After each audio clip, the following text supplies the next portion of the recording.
Hello, hi, it's me, toxiclowfive, and today we gotta talk about these Roblox Innovation Awards, bro. I'm actually so upset. Now, before we get into this, I don't want to offend anyone, so if any of your games got picked and you're happy about that, that's completely fine. This isn't to annoy anyone. I'm just spreading my opinions on this update. Now, we're gonna go through each category that won and let you know what I think about them. Now, here for the new best experience, the things that were picked were either Steel Brine Rot, Forsaken, Dandy's World, or Grow a Garden. Now, what would you think would win here? Of course it would be Grow a Garden. Somehow Grow a Garden managed to beat both Dandy's World and Forsaken. If either of these had gotten it, even though I don't play this game and this is more like a kid's game, I still feel like either that or Forsaken should take it. But no, apparently Grow a Garden is such a great experience, so that game won it. I don't even know what to say to that, bro. Next, we got the People's Choice. I can't find the People's Choice one, but the People's Choice won with Grow a Garden. Grow a Garden took that one too. Next, we got Builderman Award of Excellence, and Grow a Garden won that as well. We got the most concurrent players. Of course, Grow a Garden's gonna take that. Then the best adventure experience. Out of these choices, they had Expedition in Antarctica, the survival game, and some obby game. Like I don't know who picked the games for this,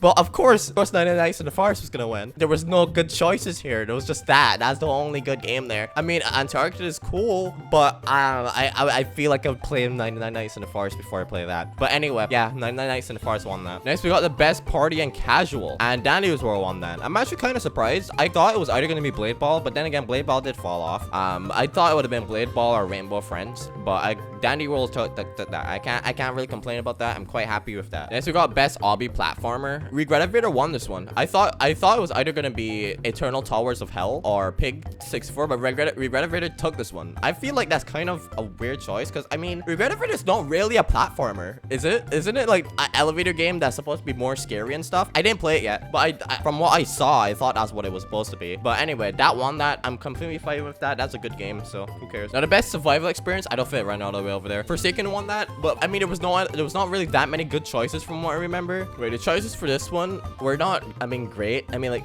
they had Dead Rails here. I mean, like, Dead Rails is not really survival. I mean, I guess it is kind of, but I don't know. I don't know. But yeah, obviously Forsaken was gonna win that one. At least Forsaken won something. That's the only thing it won, by the way. Now, the best avatar and roleplay sim, Brookhaven took that. I mean, that was obvious that was gonna happen. That makes sense. Then we got the best puzzle experience, which was teamwork and puzzles. We got the best racing experience, which was NASCAR plus Driving Empire. Driving Empire is a cool game. So I'm not really mad about that. That's a cool game. I play it a decent amount. It's pretty fun. Best sports experience was Basketball Zero.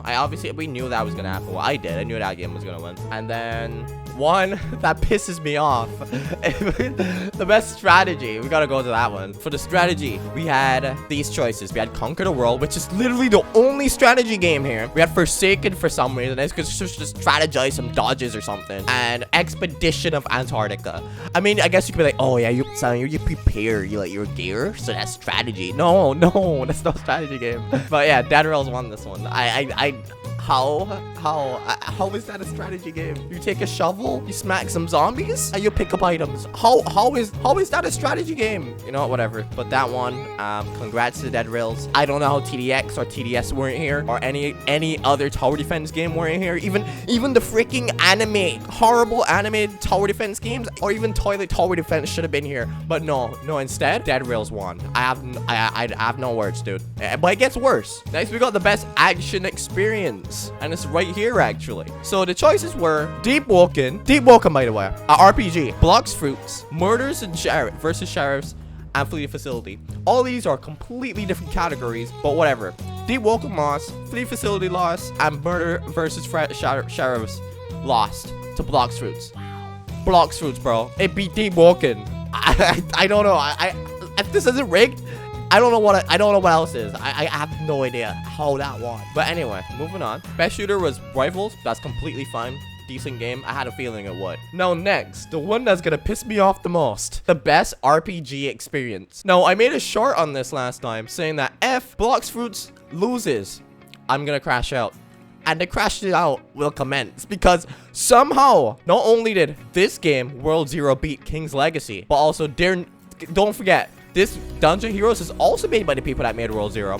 And that also lost to World Zero. And Block Tales lost to World Zero. Now, let me put this into perspective. World Zero came out in 2019. No hate to the devs, by the way. Please don't take this to heart. World Zero came out in 2019. I've been making content on it since 2019. And I will say that it deserved it. It already got rewards for this already. And I can't complain about that. But it came out in 2019. It hasn't gotten any major content updates other than battle passes and random cosmetic upgrades with, like, I guess a few boss fights, but there's no new worlds. The game works that you gotta get new worlds. There's world 1, 2, 3, and 4, but there's only been 10 worlds since 2023, so the game hasn't got any updates. Then Block Tales comes out, completely destroys everything, and it somehow loses. It's somehow better. World Zero is somehow better than Block Tales. I explain. Like, I need somebody to give me a full essay on how World Zero somehow. Like, if you actually think that World Zero deserved this, I want you to write me a nice essay. You can send it to my DMs and tell me how possibly World Zero is better than Block Tales. I just need to know. I need to know. Story-wise, I want to know how it is better. How it's better story-wise. I want to know how it's better gameplay-wise. I want to know how it's better in mechanics. I want to know how it's better in design. I want everything. Just tell me everything. And if you can actually give me a valid argument, I'll agree with you. I highly doubt you will, though. But yeah, there we go. World Zero won that. But it doesn't end there. Now let's head over to the horror experience. Now the candidates for this was an actual, not even a horror game. I knew it got some Black Powder wasn't gonna win. I mean, it's not really that. It is scary, but it's not really a horror game. But whatever. So we got Blacks. Then we got this game. We got Dandy's World, which really isn't that horror. And then we got Forsaken, that really isn't a horror either. So of course, 99 Nights in the Forest won. I mean, like what do you want them to do? Like, you want me to choose Forsaken? When have I ever been scared in Forsaken? No one. If Pillar Chase is, why is Pillar Chase 2 not here? That game's scary. What about Doors? What about Pressure? Pressure did the biggest update ever recently, and there's bigger updates coming for it. Doors dropped their huge update as well. That was awesome. Why are they not here? Why the heck is non-horror games here? Anyway, I said all of that to say this. Now, let's talk about it. This just really felt like a popularity contest from what I've seen, especially with Grow Garden winning a majority of stuff. And then, wait, there's one more. We missed the worst one possible. Where is it? The final one. The one that pissed me off the most. More than the one with Block Tales, if that's even possible. The best creative design. Now, when you think of a game that has good design, you would think, oh, they put a lot of effort into the graphics, the gameplay mechanics, the replayability, the everything, like the effects, you know, all that good stuff. Well, you want to know what won? You want to know what the game that actually won this category? It was Steal a Brain Rot. Steal a Brain Rot won best creative design. like what? How? I don't understand. It beat Dead Rails. Dead Rails doesn't have that good design either. I can't lie. It's a bare bones straight line of just a desert going straight. Then we got Grow Garden, which is just a base plate with oh my god, bro, this is awful. And then we got the only one that has a design really is 99 Nights in the Forest, but even then it feels like a base plate because there's not much going on in it. What were these choices? I mean, like, but still, how did Steal a Brain Rot win it? It has no design. Oh my god, bro, this update was a joke. I feel like they did this as a joke. Like, I feel like they did this as a joke. I think I missed a few winners, and some of them haven't been announced. But either way, that's the gist of this innovation award. Now, with all the hoopla going on with Roblox and being sued, banning people that shouldn't be banned, like Schlep, and all these things going on, I was really hoping we would get a good thing this year out of Roblox, but it just seems like it's just bad news over and over again. And I'm just tired, bro. I'm so tired of mediocre games on Roblox being like put in the spotlight. I know what people are gonna say, but sign, it's just awards, it doesn't matter. I know, but I just wish for once the games that actually deserve to get spotlighted and shown to people outside of the community would actually be, you know, put up there. Like, when I was talking to one of my older cousins about Roblox and making content on it, they were like, yeah, I can't play Roblox, bro, it's for kids. But there's so many good games on here. But when games like Grow a Garden beats every single game known to mankind ever created, what do you want me to do? I can't argue against that. Like, what do you want me to do? Anyway, enough of me just being pissed off. This update was awful. I'll give it a 2 out of 10. And if you're offended by anything I was saying, I apologize. I wasn't really trying to do that. I was just trying to spread my opinion.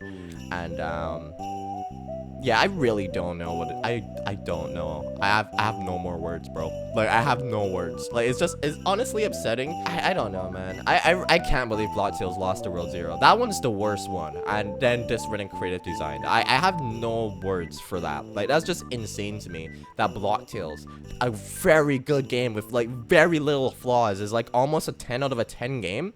Somehow lost to freaking World Zero, dude. That's crazy. But anyway, if you guys enjoyed the video, don't forget to like, comment, subscribe. We're close to 15,000, so if you want to help me get there, that would be nice. And I'll see you guys in the next video. Goodbye.